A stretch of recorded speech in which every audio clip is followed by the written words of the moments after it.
Hello and welcome back.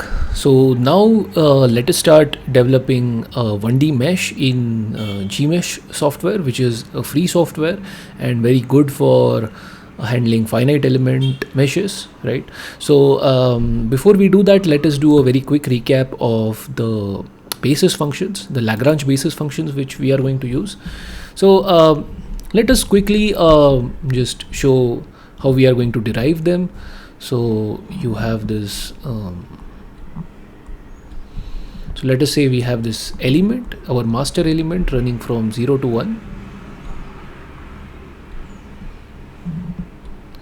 and you just have these two linear elements, L1 and L2, right?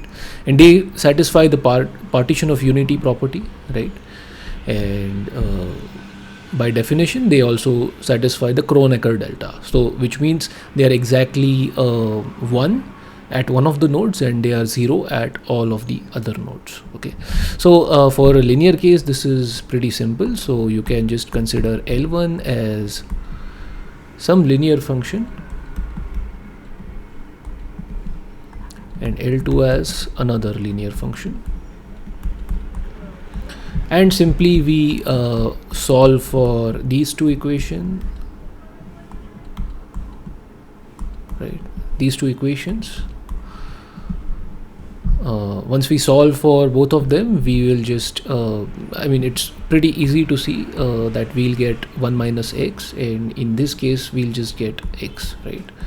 L2 of 0 is equal to 0 and L2 of 1 is equal to 1. Okay, so if you solve both of these equations, so x is the unknown, I'm sorry, x is the known value here. We plug in 0 and 1 into x and we just compute a2 and b2, and by doing that you can easily see that L2 is just x and L1 is just 1 minus x. Okay, so this is really simple, and you can continue doing this for higher orders as well. So you have something called as the Vandermonde matrix. I hope I got the pronunciation right, but you could use this matrix for doing all the calculations, or you could simply use a very simple formula, which is the big pi like operator. So this is basically just this just shows you that you are taking a product.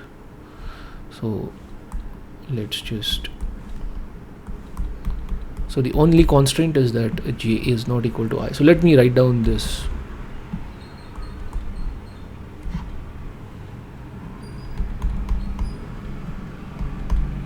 Okay, so for quadratics, let's do this for quadratics. So for quadratics, we are going to have 3 nodes, right, for our 1D element. So let us call them as x1, x2 and x3. So these can be 0, 0.5 and 1, right, for our master element, and we would get an element which is basically 1 at which is quadratic, and which is 1 at one of the nodes and 0 at the other two. So I'm sorry if the drawing is really bad. I'll show you how it looks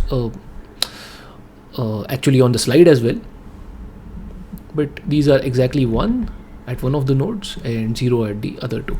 So to derive them, you just use this formula and you expand. So for L1 you just put this one to x1, I is equal to 1, right? So you have x1 minus x2,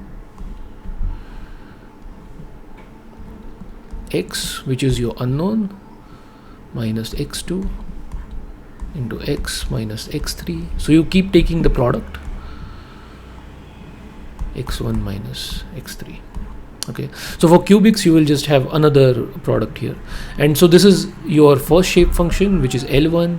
So similarly for L2 you can just put I is equal to 2 and I is equal to 3 for L3 and so on. So you can keep deriving these. So I'll just quickly show how these polynomials look, and so these are your quadratic polynomials and they are C0 polynomials. So you can see they are continuous, they are piecewise continuous, right? So these are the boundaries, and you can see that they are joined at the boundaries, but once you take the derivative you can see that they are getting discontinuous.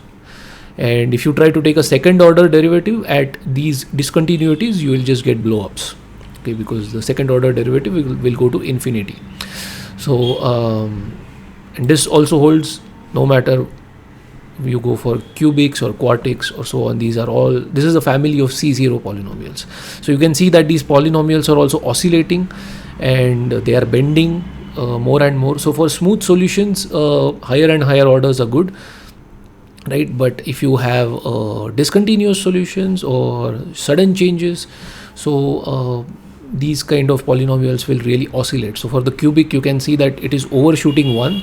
It is crossing 1 at 2 points here actually, because this is really curved because we are increasing the curvature of the element. So this is your C0 Lagrange polynomials, and whether it is linear case or quadratic case or cubic case, they are always discontinuous in their derivatives. So this is what I wanted to talk about in just the revision of our C0 polynomials, Lagrange polynomials. And now let's just move ahead and generate our mesh in Gmsh.